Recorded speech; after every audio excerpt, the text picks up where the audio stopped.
Welcome to another episode of Thunderstorm. Obviously, I'm here solo. Nick couldn't make it tonight. New York Football Giants are 1-3. They played very tough tonight. They lost to the Dallas Cowboys once again to the score of 20-15. Um, Quick synopsis, pretty much of this game tonight. Uh, we had this back 2 out of the last 3 weeks where we're just not a better team on the field right now and that could compete to make that next level, that next step up into weight class. And tonight, um, I can't be mad because I've been saying they were gonna get killed like by 30 by a couple scores, and the fact that they held them to only lost by 5. Um, it's an ultimate hang with them right there, but obviously this really stings because whenever you're this close, you're just salivating of the chance of them actually pulling out a win. Um, for whatever reason, that's just Daniel Jones can't get to the deep ball right now. Everything was in the short of the sticks. Wandale Robinson had 11 receptions today for 70 something yards. They killed the time of possession, and that was with the running game being non-existent. So they were basically using the short passing game as the running game, and it honestly, for the most part, worked until third and fourth down when they would get Wandell just missing the sticks. I can't tell you if you watch the game, but can't tell you how many times that happened. A couple missed drop passes, which was a killer. Wandell had a couple, and then Slayton on that one was a killer. Whenever you don't score touchdowns, and it's obviously gonna sting. But as you see, the Giants only kicked for field goals, and you're not going to beat the Dallas Cowboys like that. And we had our moments. It started in the first quarter where we had our chance, and unfortunately, Bellinger got called for a face mask. It looked like a phantom face mask, so that started off rocky, and that led to a field goal. And then the following drive, the Cowboys scored a touchdown on what looked like a holding call from the Cowboys, but they picked up the flag. So there you go. Those two plays right there. I'm not going to complain about it. I'm not going to bitch about it. I'm not going to blame it as on the loss. But nevertheless, that's how it started tonight. I thought Daniel Jones had a plenty of time in the pocket, as you can see right there. The Giants did have possession for 35 minutes and 30 seconds, and the Cowboys only had it for 24-23. Daniel Jones had over 281 yards passing, obviously no touchdowns, and that one interception to end the game. I think what Daniel is, maybe it's just still him, um, getting his power from his legs back after the knee injury, which is I'm sure is possible. Could it be from the two neck injuries that he's had? I know he mentioned it was a stinger the last couple years, but let's face it. Every time we tried to push the ball down the field tonight, he underthrew it by a couple of yards instead of leading our wide receivers. And like if he was just able to lead just one pass tonight over to one of our wide receivers for longer than that one neighbor's play, we would have probably won the game today because we established the time of possession. I wasn't going to say rushing because we clearly didn't. The Cowboys were focusing on that, and it just was just beyond frustrating. The only play the Giants defense I thought played pretty well. Obviously that one touchdown to CD Lamb, which was expected by most. I had anytime touchdown for him on FanDuel, so it wasn't a secret. So I thought the Giants defense played pretty well for the most part. It looked like their running game opened up a little bit more towards the end. Yeah, CD had a monster game. Ferguson had a decent game too. Cooks had a couple catches here and there, but I thought for the most part pretty much played pretty well on defense. We held it to Aubrey. Aubrey is a cheat code. His last kick that he missed, that was his first missed 50-yarder, and he's kicking at 60 with ease. So that guy's a pure cheat code.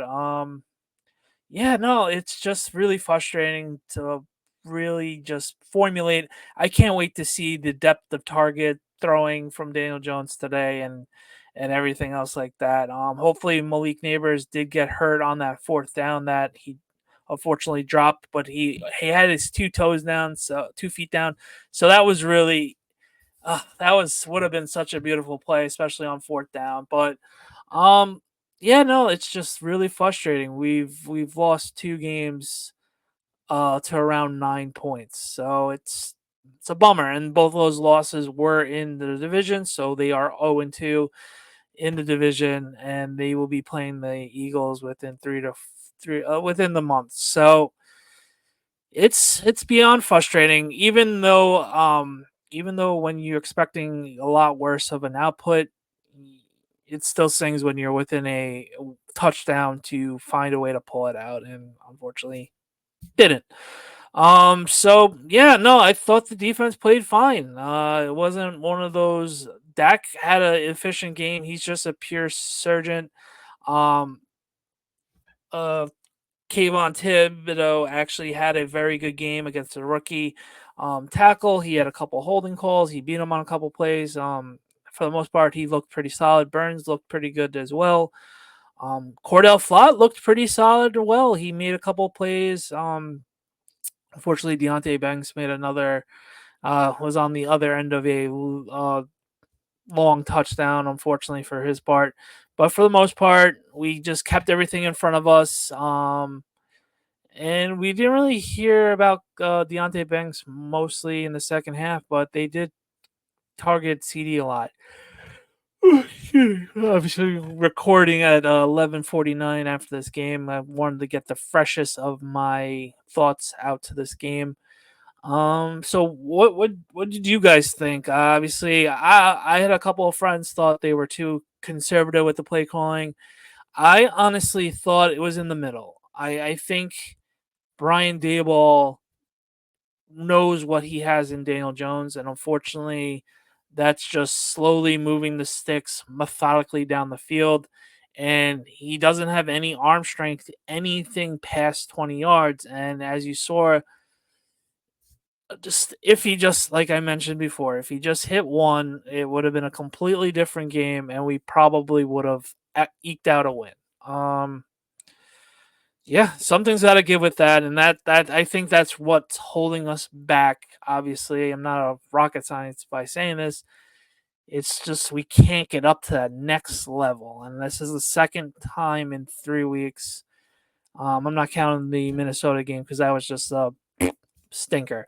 But the last 2 losses between the Cowboys and Washington was just like couple plays here and couple plays there, and that's just the true signing of a mediocre to bad football team. I'm interested to see they have 10 days to prep for Seattle. We all know how tough of a environment it is up in Seattle. Let's see what they do this week. They're pretty much banged up too, so we have a 3 day head start from them, and hopefully Neighbors' concussion isn't terrible. Whoever else is nicked up and banged up, they have those 3 extra days to rest up. So yeah, no, it's just it can't be so upset, but at the same time I'm very upset because I was joking that we're gonna lose like 30 to like 5 and all that other fun jokey stuff. So valiant effort, unfortunately falling short. I did pick the Cowboys to cover the 4.5, so that means I won. Well, I won this pick against Nikki this week, and then in another pick'em pool. So man, I guess that's fun. So yeah, no, be sure to check us out. I'm gonna formulate more of a sound synopsis really about this game in the next couple of days, but I just wanted to get my raw emotion of this game. It's like, damn, it's another one slipped out of our hands, and it's just very frustrating to say the very least. But they're gonna have to keep on grinding. This is why they play them games, and this is why they're getting paid all this money. So valiant effort, playing up a class theoretically, and they fought hard and just didn't have it. Maybe next week we'll hopefully find a way to score a touchdown. It is also 8 quarters that they haven't scored a touchdown at home. So we have that streak going for us again when they come back home against the Bengals on Sunday night in 2 weeks. So, um, yeah, no, this is another disappointment and frustrating loss, and hopefully they find a way to fix these blemishes and find a way to grow from it. So, be sure to check us out, TNL underscore NYG, on all social media platforms, and of course on our YouTube, and of course that Sports Network. By the way, we did just partner up with Underdog Fantasy. Be sure to type in TNL at the promo code. You can get up to a bonus $100 after your first initial deposit. So if you put 100 down, you get 100 automatically back in bonus bets. Pretty fun. I unfortunately just missed my pick today. So yeah, Devin Singletary had a very off night, and Dak did not get to the fantasy yards that needed. So with that being said, I will see you guys later in the week. Nikki's gonna do a recap reel tomorrow at some point, so be sure to check that out. As always, have a good one. As always, even though we lost, go Giants, and we'll see better days. Um, Today was somewhat promising. Obviously, we're not going to really feel that after a loss, but it's we're so close, man. A couple just plays here and there, and just being more sound. It's just right there. All right, guys, be good. Peace.